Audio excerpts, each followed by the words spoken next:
මට නම් දැන් ස්ට්‍රෙස් මට දැන් ප්‍රෙෂර් එකක් වැටලා තියෙන්නේ මට වැඩක්වත් හරියට කරගන්න බෑ. එහෙම අවස්ථාන් ගොඩකට ඔබ මුහුණ දීලා ඇතිනේ.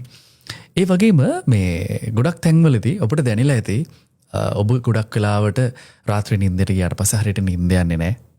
උදේ නැගිටිනකොට කිසි උද්‍යෝගයක් ඇඟට එන්නේ නැහැ. කාමරෙන් එළියට යන්න හිතෙන්නේ නැහැ. ඒ වගේම මේ සමාජ ආශ්‍රය කරන්න හිතෙන්නේ නැහැ. දැන් මේ වගේ එක ප්‍රශ්න තියෙන්න පුළුවන්නේ. මොකද්ද මේකට හේතුව වෙන්නේ නැත්තේ? දැන් මේ මගෙත් එක්ක ඉන්නවා මේ එරංගි දැන් කවුන්සලින් පැත්තේ මම දන්නවා ගොඩක් මේවට මේ උත්තර තියෙනවා.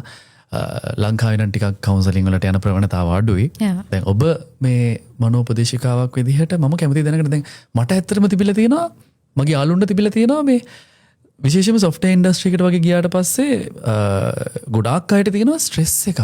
ඇත්තටම ස්ට්‍රෙස් කියලා ගත්තොත් පීඩනයනේ ගොඩක් වෙලාවට හිතට දැනෙන්නේ. ඒතර මේ පීඩනය එන වෙලාවක් කොයි වෙලේ දෙන්නේ කොතනද දෙන්නේ කියන එක අපි දන්නේ නැහැ. ඕනම දෙයකින් හිතට පීඩනයක් එන්න පුළුවන්. එතකොට දැන් සමහරක් වෙලාවල් තියෙනවා අපි තනියෙන් හිටියත් ස්ට්‍රෙස් වෙන වෙලාවල්. එතකොට මේ ස්ට්‍රෙස් එක හොඳ වගේම නරක දෙපැත්තකුත් තියෙනවා. දැන් අපි හොඳ පැත්තක් ගත්තොත් ස්ට්‍රෙස් කියන එකෙන් ස්ට්‍රෙස් එක නිසාම අපි සමහර වැඩ කරන්න මගහැරිච්ච වැඩ කරනවා. සාමාන්‍යයෙන් ඕන කෙනෙක් දන්නවනේ මේ මට තියෙන ස්ට්‍රෙස්. පොඩි ළමයෙක් කවවත් කියන මේක හරි ස්ට්‍රෙස්.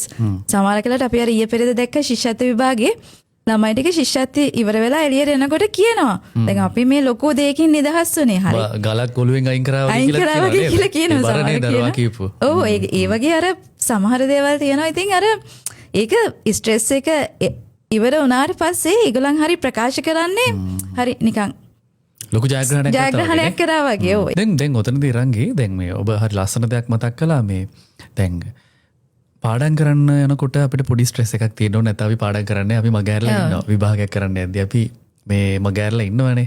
දැන් දරුවෙක්ට බලාගෙන ඉන්න දරුවෙක්ට හිතෙන්න පුළුවන් මේ ස්ට්‍රෙස් එක තමයි මේ ලොකුම ස්ට්‍රෙස් එක වෙන්නේ.